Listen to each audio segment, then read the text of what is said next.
There is something very hard to say out loud, but if you've lived with a dog long enough, you'll recognize this feeling immediately. There are moments when your dog is saying goodbye, and you don't even realize it. Not through barking, not through obvious cries for help, but through very small changes, so small that if you're busy, exhausted, or hoping that everything will be fine, you'll miss them. I've lived with dogs for many years, long enough to understand this. Dogs don't leave suddenly the way we often think they do. They prepare. They signal. They just do it in a language very few people are ever taught how to read. And by the time we understand, it's often too late. The first sign is usually not frightening at all. It's so subtle it's easy to ignore. Your dog no longer rests in its familiar places. No more corner by the bed. No more sofa. No more sunlit rug in the afternoon.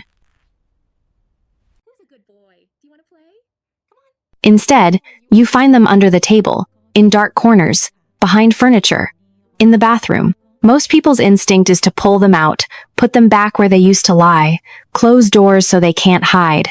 But the painful truth is this. This isn't stubbornness. It's an ancient instinct. In the wild, a weakened dog separates itself from the pack to avoid putting others at risk. It isn't abandoning you. It's protecting you. When he decides he's ready, maybe. Right now, this is his spot. Who's a good boy?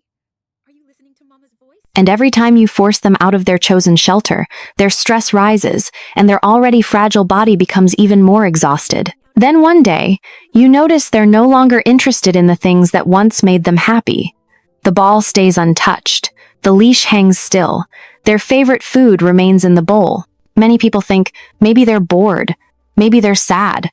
Maybe changing the food will help. He really only responds to auditory cues now. Watch this. But the truth goes much deeper. Their body is redirecting all its remaining energy toward basic survival functions. The brain no longer produces pleasure the way it used to. Joy hasn't disappeared because they stopped loving you, but because their nervous system is gradually shutting down.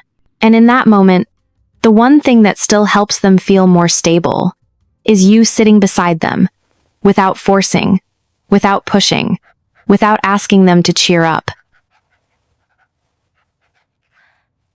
You're such a sweet dog. One sign that breaks many hearts but few dare to talk about. Your dog's eyes change. Not fully sad, not pleading, just distant, as if they're looking at somewhere you can't see. Many people avoid that gaze because it's frightening. But there is something extremely important you need to know. Even when the brain can no longer process visual information well, the emotional center remains active. Your dog may not clearly recognize you with its eyes, but your voice still reaches them. Even if they don't respond, talk to them. Say their name.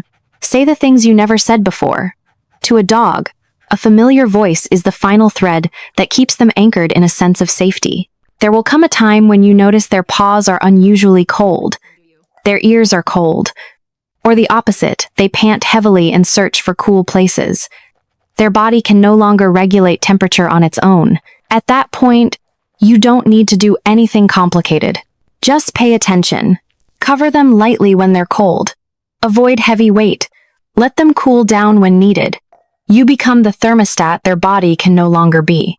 There is a deeply uncomfortable moment that many dog owners experience but rarely talk about. Loss of bladder or bowel control. And the worst but very human reaction is irritation. But remember this. For a dog, soiling their resting place is a profound shame. When it happens, it's not because they're misbehaving, but because their nervous system can no longer control those muscles. How you react in that moment will determine whether their final days feel safe or frightening. Don't scold. Don't make a scene. Just clean quietly and tell them, it's okay. The sign that makes time start counting down faster is a change in breathing. Abnormally slow breathing, then rapid, then irregular. Long pauses so unsettling that you lean down just to check if they're still breathing. What very few people are told beforehand is this. During those breaths, your dog is still conscious.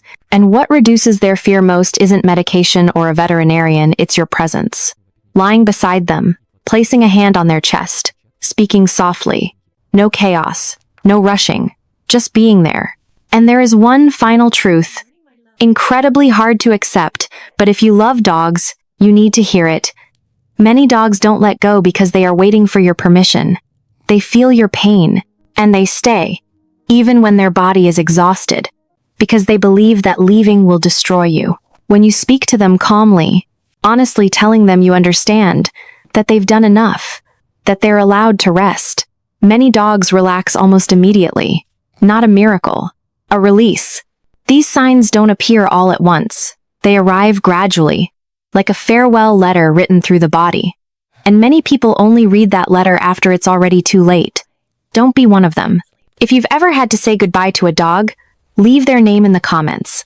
No long story, just a name. So we can remember that there are beings who loved us more completely than they loved themselves. And if you're living with a dog right now, watch more closely, slow down a little, be present a little more. Because in the end, what they need most was never food or toys but you. There. Until the very last moment. There is something many dog owners are never psychologically prepared for, even though science has made it quite clear. Dogs do not fear death the way humans do. What they fear more than anything is being left alone when their body no longer obeys them. And because we misunderstand this, many people unintentionally cause their dogs more pain during their final stage. From a biological perspective, when a dog enters severe physical decline, its brain switches into an extreme energy conservation mode. Areas responsible for processing external stimuli become less active. Vision weakens, reactions slow, responsiveness fades. But there is one system that does not shut down the limbic system, which governs emotion and attachment. This means that a dog may no longer respond when you call, but it still feels very clearly whether you are there or not. Many heart rate studies show that simply having the owner sit nearby stabilizes the dog's heart rate and lowers cortisol, even without physical contact. This is why something that seems useless to humans quietly sitting beside a dog becomes the strongest biological intervention you can offer in their final days. No need to talk constantly, no need to stimulate, just being there, consistently, familiarly. To a dog's brain, familiarity is the final signal of safety. Another very common mistake, born from love, is trying to keep the dog alive at all costs, even when quality of life has clearly diminished. Science refers to this as caregiver bias, when emotional attachment causes caretakers to underestimate their pet's suffering. Dogs are extremely good at hiding pain. It's a survival instinct. They don't moan like humans. They don't complain. They withdraw and become quiet. And many people misinterpret that silence as, they're okay. But there is one critical indicator veterinarians consistently emphasize. When a dog no longer initiates interaction and only responds weakly when you engage first, it usually means their life energy has dropped below a sustainable threshold. Not a loss of love, but a lack of strength to maintain connection the old way. At this point, respecting the dog's rhythm, not forcing food, not forcing movement, not pushing them to try harder, is how you preserve their dignity. There is a truth longtime dog owners struggle to accept.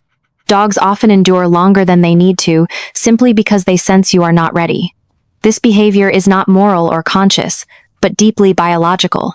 Dogs read trembling voices, shallow breathing, emotional clinging, and as long as their brain can still function, they choose to stay, even when their body is exhausted. This has been repeatedly observed in palliative care.